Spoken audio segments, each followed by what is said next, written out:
تو وہ جب کلام کرتے تو کرتے کرتے پوچھتے اللہ سے کہ میں اتنا خوش نصیب ہوں کہ میں آپ سے جو ہے ڈائریکٹ بات کرتا ہوں، تو کیا اس کے علاوہ بھی کوئی خوش نصیب ہوگا؟ تو اللہ تعالیٰ نے فرمایا کہ ہاں، میرے آخری نبی کے امت سے لوگ ایسے آئیں گے کہ جو وہ رمضان کے روزے رکھیں گے اور راتوں میں اٹھ کے میرے سے معافی مانگیں گے، تو وہ اس طرح سے ہوں گے جس طرح میں ڈائریکٹ ان کی بات سنتا ہوں اور ڈائریکٹ ان کا جواب دیتا ہوں۔ اور پھر نبی کریم صلی اللہ علیہ وسلم نے فرمایا کہ ہم وہ امت ہیں جو آنے میں آخر میں ہیں، لیکن جب روزے قیامت اللہ تعالیٰ اٹھائے گا تو سب سے پہلے جن کو انٹرٹین کرے گا، جن کو بلائے گا، جن سے پوچھے گا، سوال جواب ہوں گے، اور سب سے پہلے وہ فارغ ہو کے جنت میں انشاءاللہ جائیں گے، تو وہ ہماری قوم ہوئے گی۔ سب سے آخر میں آنے والے ہوں گے، لیکن انشاءاللہ رتبے کے حساب سے سب سے اونچے ہوئیں گے۔ تو یہ کوئی چھوٹی اللہ تعالیٰ کی بلیسنگ نہیں ہے کہ رینڈملی اٹھا کے لوگوں کو ڈال دیا۔ اللہ سبحانہ تعالیٰ has chosen each and every person کہ کون کس کو میں نے اس امت میں ڈالنا ہے، اور اللہ تعالیٰ نے جب ہمیں اس امت میں ڈالا، چوز کیا، so that was all for a purpose. ہم ایسے ہی اگین جب رینڈملی ڈال نہیں دیا نا، چوز کے سلیکٹ کر کے ڈالا، تو پھر ظاہری بات ہے ہر بندے کو ایک پرپز بھی دیا، اور پرپز یہی ہے کہ آخری نبی ہے، اس کے بعد نبیوں نے تو نہیں آنا، لیکن ان نبیوں کا کام تو ہے وہ جاری رہے گا۔ اللہ کی ہدایت جو ہے فائنل جو ہے وہ آ چکی ہے، وہ لے کے چلنا ہے، جس کا جو دائرہ کار ہے، جس کو جو آتا ہے۔ نبی کریم صلی اللہ علیہ وسلم نے تو فرمایا کہ اگر تمہیں ایک آیت بھی آتی ہے تو پہنچا دو آگے، اس حد تک جس حد تک تمہیں سمجھ آ گئی ہے، اتنی ڈیپتھ میں، جتنی ڈیپتھ میں تمہیں سمجھ آ گئی ہے، جتنا تمہارا دائرہ کار ہے۔ تو ہر بندہ جو ہے وہ انٹائٹلڈ ہے اس کام کے لیے۔ کسی کو کوئی کسی سے ڈگری لے کے آنے کی ضرورت نہیں ہے کہ میرے پاس یہ ڈگری ہوگی تو ہی میں یہ کچھ کام کر سکتا ہوں۔ نبی کریم صلی اللہ علیہ وسلم کا امتی ہونے کا مطلب ہی یہ ہے کہ he has chosen us for this. So basically اللہ سے جن کو ملنا ہے اور اللہ سے ملنے کے لیے جو اس چیز پہ ایمان رکھتے ہیں، وہ نبی کریم صلی اللہ علیہ وسلم کی اگزامپل کو فالو کرتے ہیں، اور اگین اگزامپل کو فالو کرنے کے لیے آپ کو اس کا جاننا ضروری ہے۔ جو چوتھی چیز آ جائیں تو get to know the beauty of the Quran. کیسے؟ یہ نبی کریم صلی اللہ علیہ وسلم کی سیرت سے ہمیں بیوٹی آف قرآن کیسے پتہ چلے گا؟ تو ایکچولی ہوتا کیا ہے کہ نبی کریم صلی اللہ علیہ وسلم کی زندگی جو ہے، وہ جب بتا رہے تھے نا کہ وہ قرآن کا ایک پریکٹیکل اگزامپل ہے، تو وہ اس طرح سے ہے کہ آپ کو نبی کریم صلی اللہ علیہ وسلم کی سیرہ پڑھتے ہوئے آپ کو پتہ چلے گا کہ یہ جو قرآن کی آیت نازل ہوئی تھی، یہ جگہ کا کیا نام تھا، آدمی کون تھے، اس کا the reason of the revelation کیا تھی، جسے وجہ نزول کہا جاتا ہے۔ آپ کو پتہ ہے قرآن تو اس طرح سے نہیں آیا نا کمپائلڈ فارم کے اندر، تورا کی طرح اللہ تعالیٰ نے ٹیبلٹس کے اوپر لکھ کے تو نہیں دے دیا، یہ تو آیت بائی آیت جو ہے وہ نازل ہوا۔ ان دا اسپین آف 23 ایئرس اللہ تعالیٰ نے اس کو ریویل کیا، اور پھر جب ریویل ہوتا تھا تو یہ ایسے نہیں ہوتا تھا، کوئی سچویشن کریٹ ہوتی تھی، اس کے کچھ کریکٹرز ہوتے تھے، کچھ صحابہ ہوتے تھے، کچھ کفار ہوتے تھے، کچھ نبی کریم صلی اللہ علیہ وسلم سے سوال پوچھا جاتا تھا، کچھ نبی کریم صلی اللہ علیہ وسلم کسی سچویشن میں آ جاتے تھے، اس پر ان کے لیے ریولیشن آتی تھی۔ ایچ اینڈ ایوری آیت has its own story, each and every سورہ ہیز اٹس بیک گراؤنڈ۔ تو جب ہم سیرہ کو گو تھرو کریں گے نا، تو بیسیکلی ہمیں قرآن کی پھر وہ بیوٹی اور اس کا جو ہے نا وہ سمجھ آنی شروع ہوئے گی، کہ جب ہم اس کو پھر پڑھنا شروع کریں گے نا اور ہم سمجھ رہے ہوئیں گے، تو پھر اس کا بیک گراؤنڈر ہمارے دماغ میں ہوئے گا، پھر ہم پڑھتے پڑھتے ایکچولی اس جگہ پہ پریزنٹ ہوئیں گے کہ جو نبی کریم صلی اللہ علیہ وسلم کے ٹائم کے اوپر جو حالات تھے، جو سچویشن تھی، تو پھر جو ہم اس کو اپنے اندر انگریو کر سکیں گے آیت کو، وہ شاید سیرہ کے بیک ڈراپ جو ہمارے پاس نہیں ہوئے گا اس کے ساتھ نہیں کر سکتے۔ تو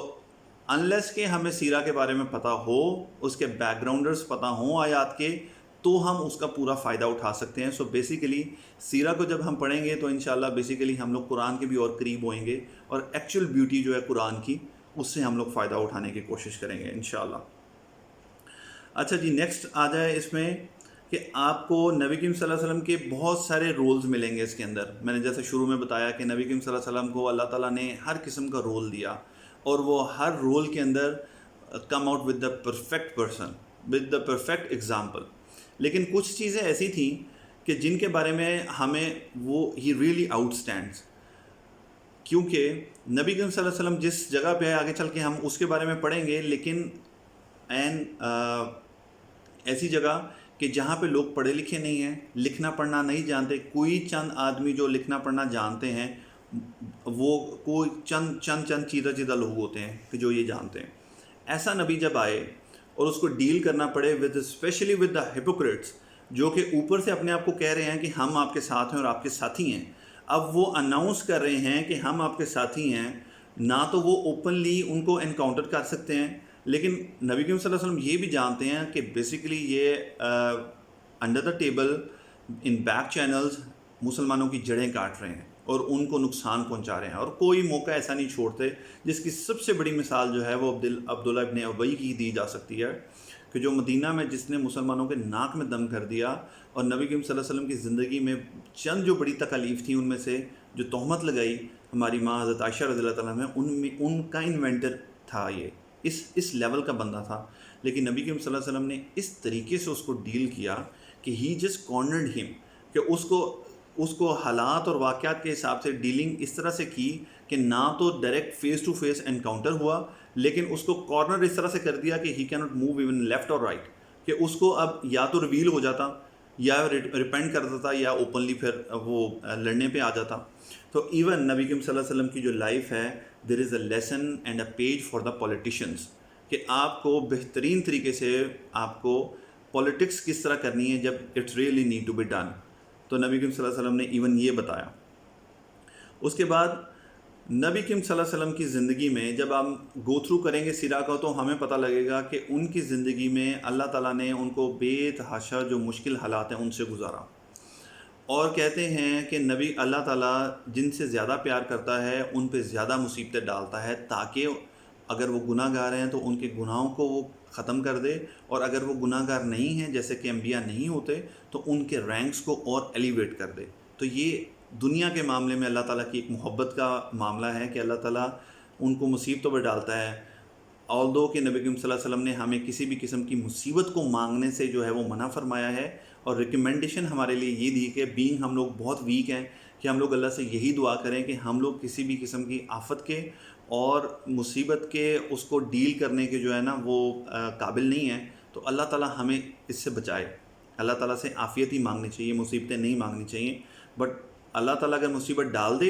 تو پھر آپ نے اس پہ کیسے صبر کرنا ہے، اور پھر آپ نے اس میں سے کیسے نکلنا ہے، یہ آپ کو بتائے گی سیرت،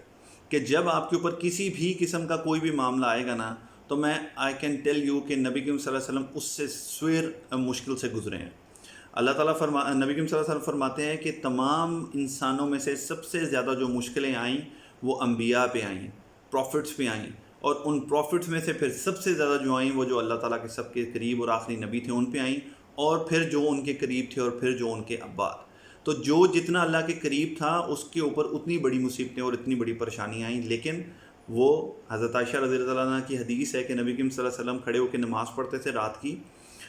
اور اتنی لمبی لمبی نماز پڑھتے تھے، we can have a test of it, کہ اگر آج کل ہم لوگ کچھ نوافل کے لیے کھڑے ہیں نا، آلدو دیر از نو کمپیریزن، جو محمد صلی اللہ علیہ وسلم کی نماز کی خوبصورتی اور اس کی پرفیکشن ہوتی تھی اس کے حساب سے تو ہماری نماز کا کوئی کمپیریزن ہی نہیں ہے۔ بٹ ایون دین اگر آپ کو وہ تھوڑا سا آئیڈیا ہو جائے کہ اتنی دیر کھڑا ہونا کیسا فیل کرتا ہے، تو نبی کریم صلی اللہ علیہ وسلم کھڑے ہوتے تھے اور ان کے پیر مبارک سوج جاتے تھے، دے یوز ٹو سویل، اور اس کے بعد حضرت عائشہ رضی اللہ عنہ کو کہتی تھیں کہ اللہ تعالیٰ نے آپ کے درجات کو بلند کر دیا ہے، اللہ تعالیٰ نے آپ کو جنت کا وعدہ کر دیا ہے، تو پھر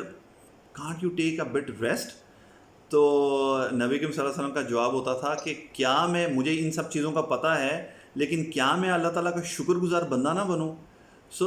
بے انتہا مصیبتوں کے باوجود اور بے انتہا مشکلوں کے باوجود وہ سب سے زیادہ اللہ کا شکر ادا کرنے والے تھے۔ سو بیسیکلی سیرہ ہمیں یہ بھی بتائے گی کہ جب ہمارے پہ مشکل وقت آیا ہے تو ہم اس کو کس طرح سے ڈیل کرتے ہیں، کس طرح سے ڈیل کرنا چاہیے اس کو۔ So that would be an example in that also. اس کے بعد آپ کو سیرہ سے بیسیکلی پتہ چلے گا کہ آج کل بہت ساری چیزیں جو ہم سننے کو ملتی ہیں کہ اسلام تلوار کے زور پہ پھیلا، terrorism and Islam is a bundle, ٹھیک ہے نا، بڑا کچھ سنتے ہیں، اور ہمارے پاس اس کا کوئی جواب اس لیے نہیں ہے کیونکہ ہم لوگ تو ظاہر ہے CNN BBC اور جیو نیوز وغیرہ دیکھتے ہیں، ہمیں تو زیادہ نالج نہیں ہے کہ ایکچولی ان اسلام کا اور ٹیررزم کا ریلیشن کیا ہے۔ سیرہ آپ کو بتاتی ہے، سیرہ کے اندر آپ جب چلتے ہیں سٹیپ بائی سٹیپ، مکہ سے جب اٹھے اور 3 اور 4 لوگ ان کے ساتھ تھے، اور بائی دا ٹائم جب پرشین امپائر اور بیزنٹین امپائر کو ہم لوگوں نے کنکر کر لیا تھا، تو یہ آپ کو سیرہ بتائے گی کہ اسلام پھیلا کس طرح، کتنی تلوار اس میں استعمال ہوئی تھی، کتنا اس کے اندر جو ہے وہ جبر سے لوگوں کو مسلمان کیا گیا تھا، کتنا کو لوگوں کو اس پہ فورس کیا گیا تھا کہ وہ چیزوں کو چھوڑ کے اور اپنے معبودوں کو چھوڑ کے آئیں، نہیں تو ان کا گلا کاٹ دیا جائے گا، نہیں تو ان کو نکال دیا جائے گا. یہ ساری کی ساری چیزیں آپ کو پتہ لگیں گی کہ ایکچولی اسلام نے واقعی ٹیرر پھیلایا تھا، یا اس عرب کو جو کہ ایک اندھیرے میں تھا اور ایک ایسا خطہ تھا کہ جس کو ایون کوئی ورتھ فل بھی نہیں سمجھتا تھا اتنا، اس وقت کی جو امپائر تھیں، کہ اس کے اوپر کوئی دھیان ہی دیا جائے کہ اس کے بارے میں بھی کچھ سوچا جائے کہ شاید ہم اس لینڈ کو آکوپائی کر لیں یا اس سے ہمیں کوئی فائدہ مل جائے. وہ تو اس قدر بھی اس کو ویلیوفل نہیں سمجھتے تھے. اس لینڈ کے اندر اللہ کے نبی نے کھڑے ہو کے اللہ کا پیغام پہنچانا جب شروع کیا، اور اس کو اس محبت سے اور پیار سے اس کو پھیلایا کہ پھر تلوار سے پھیلا اور جبر سے پھیلا اور زبردستی پھیلا. یہ ساری کی ساری چیزیں پھر ہمیں سیرہ اس کا جواب دے گی. اور دین وی will be in a position کہ ہم لوگ آنکھوں میں آنکھیں ڈال کے بات کر سکیں کہ ٹیررزم اور اسلام جو ساتھ ساتھ چلتے ہیں، وہ اسلام وہ نہیں ہے ایٹ لیسٹ کہ جو ہمارے بلیورڈ پروفٹ لے کے آئے تھے. ایٹ لیسٹ یہ وہ اسلام تو نہیں ہے. ہاں، یہ کوئی اور اسلام کا نئی فارم ہو سکتی ہے، وہ فارم تو نہیں ہے جس اسلام کو اوریجنلی ہم لوگ جانتے ہیں. اس کے بعد آ جائیں the last but not the least کہ آپ جناب محمد صلی اللہ علیہ وسلم کی اپیرنس.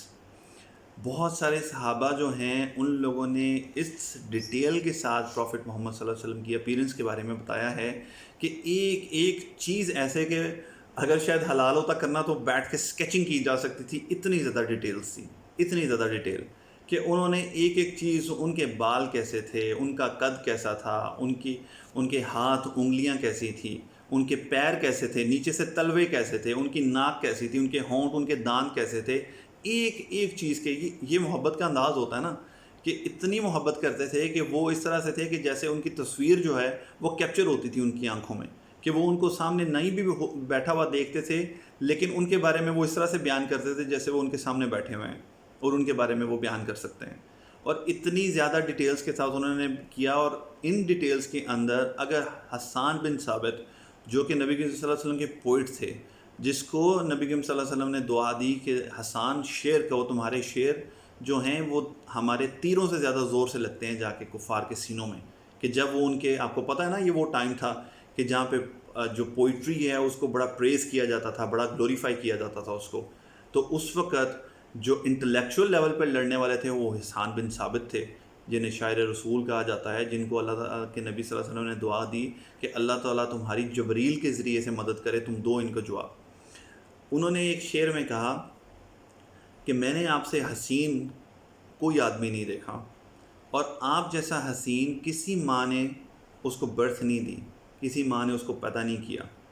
اور آپ کو اللہ تعالیٰ نے ایسا بنایا ہے، just see the intellectual level, کہ وہ کہتے ہیں کہ آپ کو اللہ تعالیٰ نے ایسا بنایا ہے کہ جیسا آپ نے خود اپنے آپ کو کہا ہو. ان دا سمپل ورڈ جسے ہم کہتے ہیں نا کہ ہم لوگ کھڑے ہو کے کسٹمائزڈ ہم چاہیں کہ ہم اس طرح کے ہونے چاہیے، ناک ایسی ہونی چاہیے، آنکھیں ایسی ہونی چاہیے، کان ایسا ہونا چاہیے، اسٹرکچر ایسے ہونے چاہیے. تو وہ کہتے ہیں کہ آپ اتنے پرفیکٹ تھے اور اتنے خوبصورت تھے، اللہ تعالیٰ نے آپ کو بنایا کہ ایسا لگتا تھا کہ جیسے آپ نے خود کہا ہو کہ مجھے ایسا بنائیں، اور اللہ تعالیٰ نے آپ کو ویسا بنا دیا.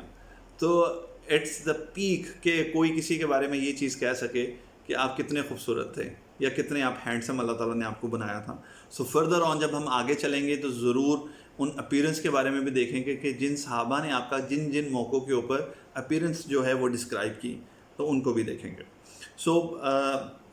تھوڑا سا لمبا ہو گیا، بٹ یہ بڑا امپورٹنٹ تھا کہ ہم لوگ سیرہ شروع کرنے سے پہلے اس کو نارمل سٹوریز کی طرح نہ لیں. ہم لوگ اس کے اندر جو ہے وہ تھوڑا سا ہم لوگ کے بیک آف مائنڈ یہ رہنا چاہیے کہ مین پرپس کیا ہے سیرہ کو پڑھنے کا. اس کے بعد اب آ جائیں کہ تھوڑا سا اس بارے میں کہ اس وقت جو حالات چل رہے تھے، جو جیوگرافیکلی سچویٹڈ ایریا تھا جس کے اندر اللہ تعالیٰ نے اپنے پیارے نبی صلی اللہ علیہ وسلم کو اٹھایا تھا، اس کی سچویشن کیا تھی. اب اس وقت سچویشن یہ تھی کہ مین دنیا کے اوپر جو ہیں وہ دو بڑی امپائرس تھیں، کہ جو کہنے کہ مین 2 سپر پاورس تھیں. جیسے ہمارے دور میں کسی زمانے میں امریکہ اور رشیا ہوتا تھا، دیٹ واز دا ٹائم جب ایک رومن امپائر تھی اور ایک پرشین امپائر تھی. اور یہ رومن اور پرشین جو ہیں یہ نیک ٹو نیک جاتے تھے، اور ان کے بارے میں کچھ لوگ کہتے ہیں کہ پرشین ور اسٹرانگر، لیکن ہوتا ان میں یہی تھا کہ جب بھی ان میں لڑائی ہوتی تھی کبھی ایک غالب آ جاتا تھا، کبھی دوسرا غالب آ جاتا تھا، تو ان کا معاملہ اسی طرح رہتا تھا. لیکن بیسیکلی جو ان کے بعد چھوٹے چھوٹے ٹرائبز یا کنٹریز ہوتے تھے وہ الیجنس میں دو ہی گروپس کے اندر ڈیوائڈ ہوتے تھے. یا تو وہ پھر رومن امپائرس کے ساتھ چلے جاتے تھے یا وہ پرشین امپائرس کے ساتھ چلے جاتے تھے. جو رومنس تھے دے ور دا ون جنہوں نے بیسیکلی حضرت عیسیٰ علیہ السلام کو پرسیکیوٹ بھی کیا. بیسیکلی وہ اس وقت تک جو ہیں وہ آئیڈل ورشپرس تھے, لیکن جیوز کے ساتھ ان کی الیجنس تھی.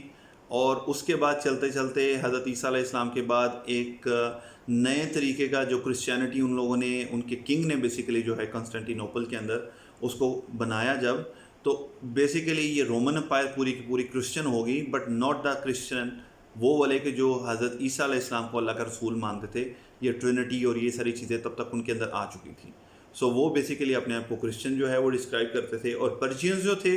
وہ بیسیکلی جو ہیں فائر ورشپرس تھے, وہ آگ کی پوجا کرتے تھے. اور بھی بے تحاشا اپنی ہیرارکی کے اندر جو ہیں جو انسان تھے ان کی بھی پوجا کی جاتی تھی. اور تیسری جو پلیس ہے جس کو موسٹ پروبلی ہم لوگ مینشن کر سکتے ہیں وہ تھی یہ والی ہندوستان, دا ہند, جس کے اندر انڈین جو ایریا تھا اس کے اندر بدھزم اور ہندوازم, آئیڈل ورشپر, یہ سارے پیور آئیڈل ورشپرس تھے. تو بیسیکلی مین اگر آپ دیکھیں تو وہی دو جو تھے رومن امپائر اور پرشین امپائر. اب اس سچویشن کے اندر جو مکہ تھی, مکہ کے لوگ پھر کون تھے؟ تو مکہ کے لوگ جو تھے وہ ٹپیکل جو ہیں وہ آئیڈل ورشپرس تھے. اور یہ وہ آئیڈل ورشپرس تھے کہ جو اس ٹائم تک پہنچ چکے ہوئے تھے کہ ایک آئیڈل ورشپرس وہ تھے کہ جو اپنے کسی بزرگوں کی یا نبیوں کی تصویریں اور ان کے بت بنا کے اس کو پوجتے تھے. But they have gone to that extend, اتنا نیچے یہ لوگ گر چکے تھے کہ کوئی اچھا پتھر ملتا تھا تو اس کو پکڑ کے اپنا گاڈ بنا لیتے تھے. اور جب اس سے اچھا پتھر ملتا تھا تو اس کو توڑ کے پھینک کے اور بڑا جو ہے وہ پتھر اس کو خدا بنا کے اور اس کی پوجا شروع کر دیتے تھے. اور اس کے بعد یہ اس لیول تک ان کا جو اس باروں میں خداؤں کے بارے میں تھا کہ اگر کسی کو دیٹ واز اے نارم کہ اگر کسی کو کوئی بڑی مصیبت آ جاتی تھی تو وہ جا کے جس کے پاس ذرا بڑا خدا ہوتا تھا, بڑا بت ہوتا تھا, تو he just go and borrow that کہ میرے پاس ذرا مشکل بڑی ہے تو خدا بھی ذرا بڑا ہونا چاہیے, تو یہ ذرا مجھے بورو کر دو تاکہ میں اس سے اپنی مشکل کا حل جو ہے وہ نکال لوں. تو بیسیکلی ان لوگوں کا جو ورشپ تھے ان کا اس قسم کا حساب تھا کہ ان کا کوئی سٹینڈرڈ ہی نہیں تھا. ایون حضرت عمر فاروق رضی اللہ تعالیٰ عنہ کی ایک نریشن ہے کہ جس میں اسلام لانے کے بعد وہ بتاتے ہیں کہ ایک دفعہ ہم لوگوں نے ایک اپنا بت بنایا کھجوروں سے, کیونکہ that was easy to form it, کھجوریں نرم ہوتی ہیں, اس کو جوڑ جوڑ کے بت بنا دیا. تو ایک دفعہ وہ کہتے ہیں کہ مجھے بہت بھوک لگی اور مجھے کچھ بھی کھانے کے لیے نہیں مل رہا تھا, اور میں مسلسل جو ہے وہ مانگ رہا تھا کہ مجھے کچھ کھانے کے لیے مل جائے, لیکن مجھے جب کچھ نہ ملا تو میں نے اپنا خدا ہی کھا لیا. تو اس قسم کی سچویشن جو ہے وہاں پہ چل رہی تھی. ایکسٹرا آرڈنری قسم کے سپرسٹیشیس تھے, ایک ایک چھوٹی چھوٹی چیز کے اوپر جو ہے وہ یہ. اور آج کل کی دا انٹرسٹنگ تھنگ از کہ آج کل بھی جو ساری چیزیں چل رہی ہیں, یہ بلیوں کا جو ہم لوگ آلریڈی سیشن کر چکے ہیں, الو کے بارے میں, کوے کے بارے میں, ہچکی آ جانا, چھینک آ جانا, اور اس کے پیچھے جو ہے پوری کی پوری سپرسٹیشیس جو چل رہی ہیں آج کل, کہیں نہ کہیں جا کے اس کا اوریجنز جو ہے وہ اس عرب کے اس ٹائم سے ملتا ہے. اتنے زیادہ وہ سپرسٹیشیس تھے جو نیچے آتے آتے آتے آتے ہم تک آ گئی. اب تھوڑا سا اس وقت جو عرب تھے ان کے بارے میں یہ دیکھ لیتے ہیں. آئیڈل ورشپر سے سپرسٹیشیس پہ بہت زیادہ یقین رکھتے تھے. ٹوٹل ان کا وہاں پہ ٹرائبل سسٹم تھا. سارے کے سارے جو عربس تھے وہ بیسیکلی ٹرائبس کے اندر ڈیوائڈ تھے. ٹرائبس بیسیکلی فیملیز تھیں جو آگے فردر ڈیوائڈ ہوتی ٹرائبس بن گئے, اور وہ بیسیکلی انہی ٹرائبس کے فارمیشن میں رہتی تھیں. کوئی ایک گورنمنٹ نہیں تھی وہاں پہ جس کے انڈر یہ سارا کا سارا مکہ کا ایریا یا سراؤنڈنگس کا ایریا ہوتا. کوئی اس قسم کی سچویشن اور گورنمنٹ وہاں پہ فارم نہیں ہوئی تھی. یہ سارے کے سارے جو سردار ہوتے تھے وہ اپنے قبیلے کا فیصلہ سردار کے ہاتھ میں ہوتا تھا, اور جب سردار کو فیصلہ کر دیتا تھا so the whole tribe was bound to it, کہ ان کو ماننا ہی, اس میں کسی قسم کی کوئی بھی آپ ڈس ایگریمنٹ کا تو سوال ہی پیدا نہیں ہوتا. تو بیسیکلی بڑا ہی مضبوط قسم کا ٹرائبل سسٹم تھا ان کا. اور ان کی جو لیڈرشپ رہتی تھی وہ ہوتی جو تھی وہ جنریشن وائز چلتی تھی. جو آپ کا سردار ہے اس کا بیٹا ہی آگے سردار بنے گا, پھر اس کا بیٹا اور اس کا بیٹا, یہ نسل در نسل جو ہے یہ اسی طرح سارا سچویشن چلتی رہتی تھی. کوئی نیا آدمی وہ ہائی اسٹیٹس جو ہے وہ ایکوائر نہیں کر سکتا تھا. You has to be from that lineage, تبھی آپ کا اسٹیٹس جو ہے وہ ہائی ہوتا تھا. Accept one which is very interesting, کہ صرف ایک چیز ہوتی تھی کہ جس کے تھرو آپ اپنا اسٹیٹس جو ہے وہ ایلیویٹ کر سکتے تھے, اینڈ دیٹ واز کہ اگر if you come up with a poetry جس کا کسی کے پاس کوئی جواب نہیں تھا, یا کوئی لٹریچر کی ایسی لائن, اسپیشلی پوئٹری, اگر کوئی ایسا بندہ آ جاتا تھا اور وہ پوئٹری ایسی بتاتا تھا کہ یہ لوگ لاجواب ہو جاتے تھے, تو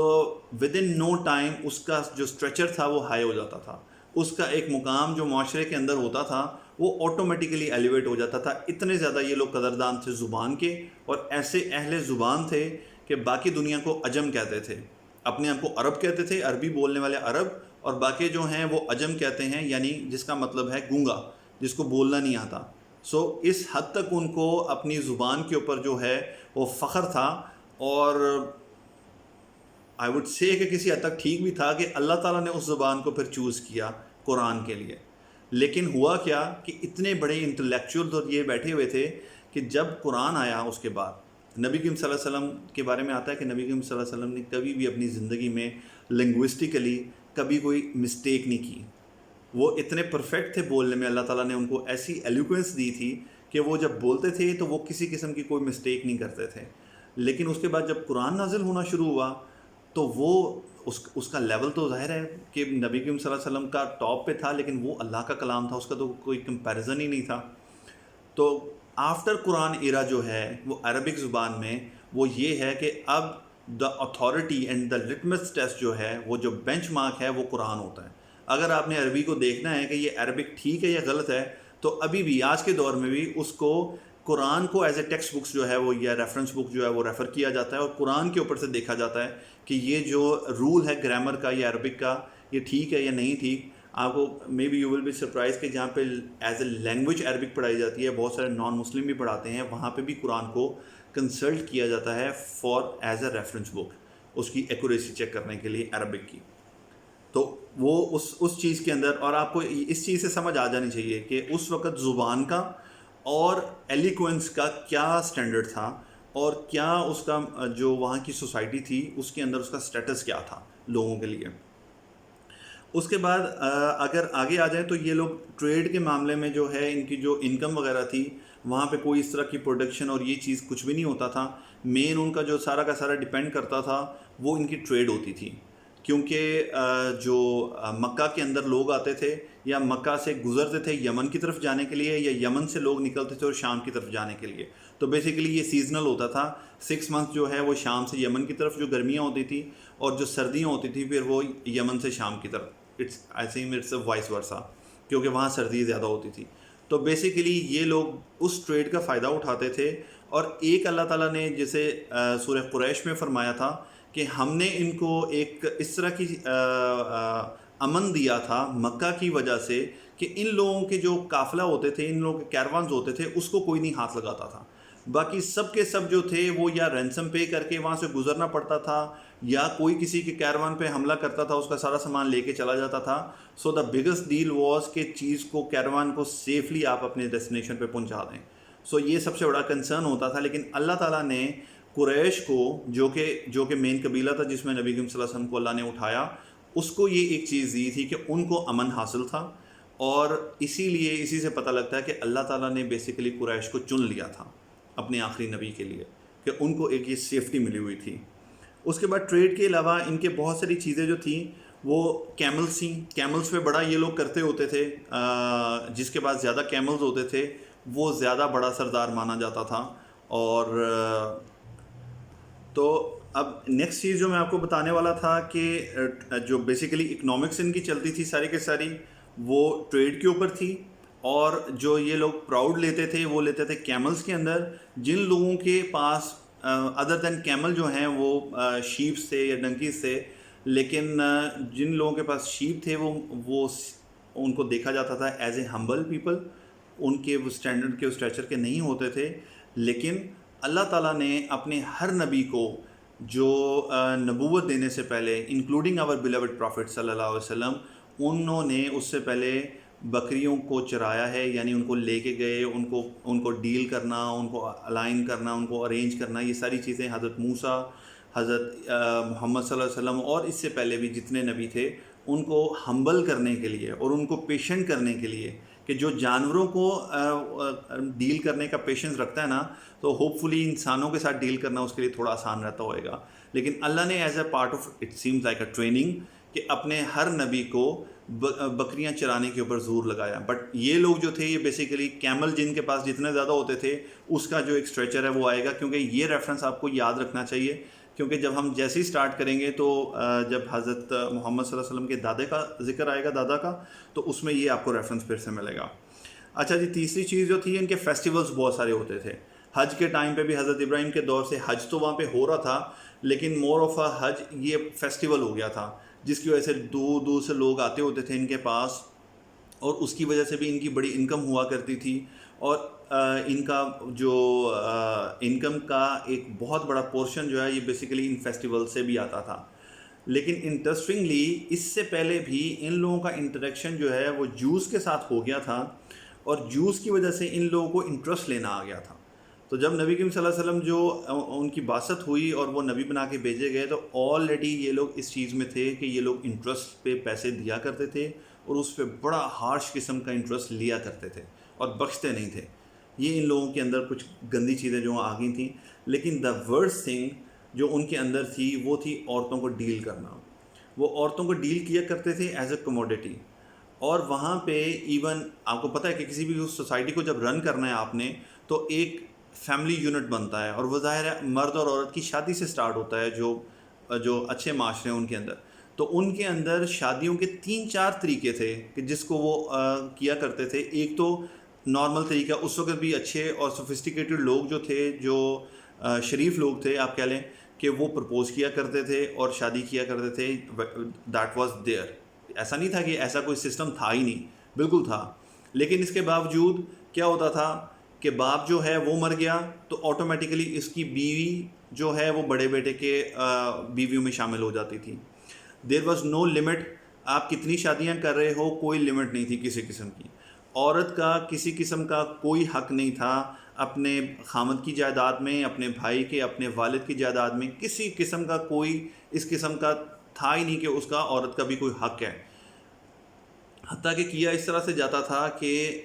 قرآن اس کو بتاتا ہے کہ جب مرا ہوا بچہ کوئی پیدا ہو جاتا تھا تو اس کو کھاتے تھے، اور اس کو کس طرح تک کھاتے تھے کہ پہلے مرد کھائیں گے اور مردوں کا بچہ ہوا جو ہوگا وہ عورت کھائے گی. یہ ان کے اندر ایک ٹریڈیشن تھا. پھر طلاق کتنی دفعہ دینی ہے، جتنی دفعہ مرضی طلاق دیں، جتنی دفعہ مرضی اسی سے شادی کر لیں. کسی قسم کا کوئی لمٹ ہی نہیں تھی اس قسم کی. بچیوں کے پیدا ہونے کو اتنا برا سمجھا جاتا تھا. فیمس نریشنز آپ نے سنی ہوئی ہیں کہ ایون ان کو پکڑ کے مار دیا جاتا تھا، ان کو زمین میں زندہ دبا دیا جاتا تھا. اس قسم کا وہ لوگ تھے کہ ایک دفعہ ایک صحابی جو ہیں وہ ایمان لانے کے بعد نبی کریم صلی اللہ علیہ وسلم کے سامنے واقعہ پیش سنا رہے، اور نبی کریم صلی اللہ علیہ وسلم جو ہیں وہ اتنا روئے کہ ان کا پورا چہرہ بھیگ گیا، ان کی داڑھی جو ہے وہ پوری کی پوری گیلی ہو گئی. اور وہ پوچھتے جا رہے تھے کہ کیا تیرے دل میں ذرا بھی رحم نہیں آیا کہ تو بیٹی کو، چھوٹی بیٹی کو جو ہے وہ دفن کر رہا ہے زندہ، اور وہ بچی جو ہے وہ جب دفن کر رہا ہے، جب تک اس کو سمجھ نہیں آ رہی کہ ہو کیا رہا ہے، وہ اپنے باپ کی داڑھی سے مٹی کو جھاڑ رہی ہے اپنے ہاتھوں سے، اور اس کو رحم نہیں آیا. اس قسم کی سوسائٹی تھی. اور شاید رحم آیا ہو، لیکن سوسائٹی کا پریشر اتنا تھا کہ اس نے کہا کہ یہ اگر میں نے اس کو مارا نا تو میں سوسائٹی میں کیسے پھروں گا. سو عورت کا یہ معاملہ تھا. عورت کا شادی کا معاملہ میں آپ کو بتا رہا ہوں کیسا تھا. عورت اپنے گھر کے اوپر ایک جھنڈا کالے رنگ کا لگا دیتی تھی. جس مرد کا دل چاہتا تھا وہ اس کے پاس آ سکتا تھا، اس کو کچھ پے کر دیتا تھا، اور جو بھی بچہ ہوتا تھا وہ عورت کی مرضی ہوتی تھی کس آدمی کا نام لے، اور پھر اس آدمی کا وہ بچہ ہو جاتا تھا. اس قسم کے بہت ہی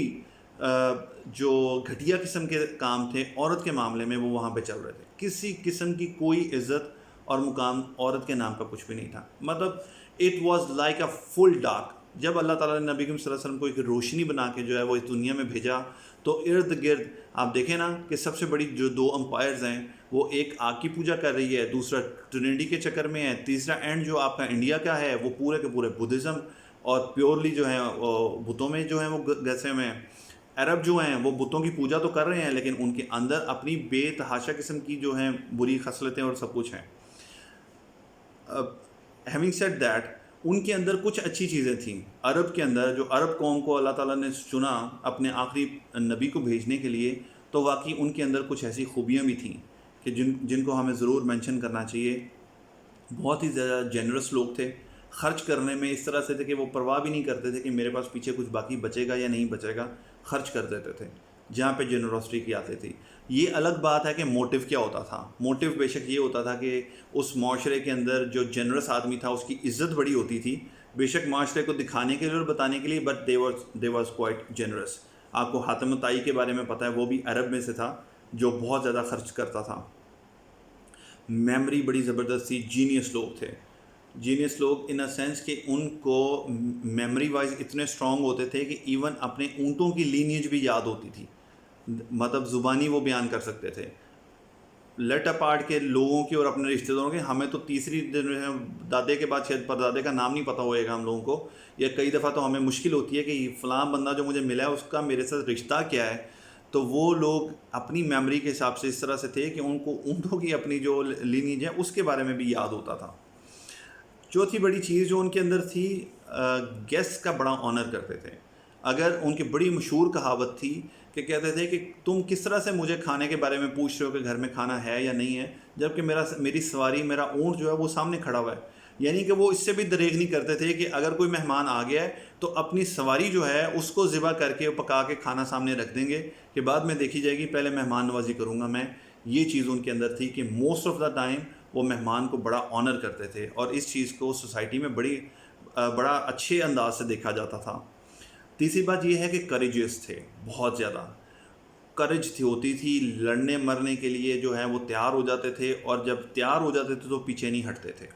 آپ کو پتہ ہوئے گا کہ ان کے اندر جو قبیلہ, میں نے آپ کو بتایا تھا نا کہ بیسیکلی ٹرائبل سسٹم تھا, تو ایک ٹرائب اگر پیچھے کھڑا ہے کسی ایک بندے کا, کسی دوسرے ٹرائب کے بندے کے ساتھ جھگڑا ہو گیا ایک بندے کا,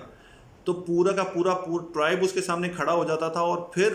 اس ایک بندے کی غلطی یا چھوٹی سی بات کی وجہ سے پھر جنگ ہوگی تو اس میں کتنے آدمی مر گئے, کتنے قتل ہو گئے, کوئی پرواہ نہیں کرتا تھا. پھر لگ گئے تو پھر لگ گئے, اتنے کرجس ہوتے تھے.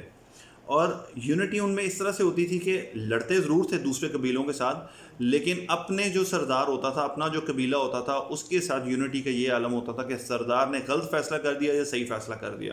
پھر پورا کا پورا ٹرائب اس کے پیچھے کھڑا ہے. اس میں کسی میں کوئی ہمت نہیں ہوتی تھی کہ وہ اپنے سردار سے جو ہے وہ ڈس ایگری کرے گا. یونٹی اس معاملے میں زبردست ان میں ہوتی تھی. اور آخری چیز جو ہے کہ آنرنگ دا پرومس کر لیتے تھے نا, پھر چاہے گردن اڑ جاتی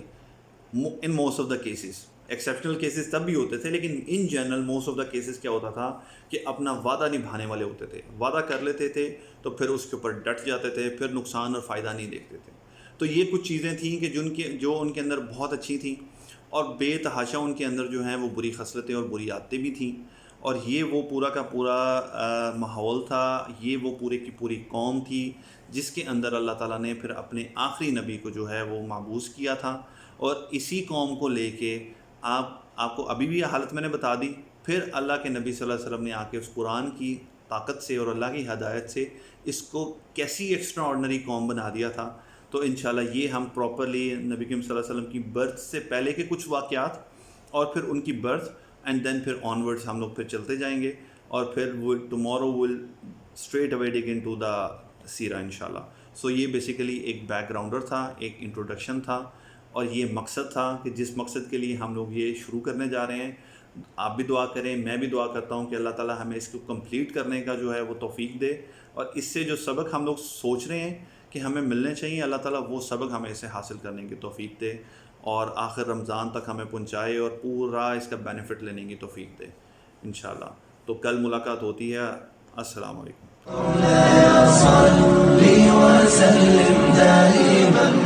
ابدا على حبيبك